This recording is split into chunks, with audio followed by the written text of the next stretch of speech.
తెలంగాణలో auto, cab, van డ్రైవర్లు బంద్కు దిగుతున్నారు. ఓలా, ఊబర్ క్యాబ్ వర్కర్లతో పాటు గిగ్ వర్కర్లు కూడా ఆందోళన బాట పట్టారు.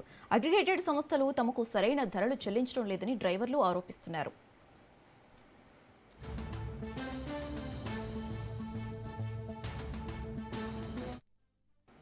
పెరిగిన ఇంధన ధరలు, వాహనాల నిర్వహణ ఖర్చులతో ఆదాయం గణనీయంగా తగ్గిపోయిందని వాపోతున్నారు.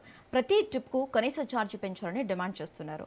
అంతేకాదు యాప్ల ద్వారా డ్రైవర్లపై విధిస్తున్న నిబంధనలు, బ్లాకింగ్ విధానాలను వెంటనే ఎత్తివేయాలని కోరుతున్నారు.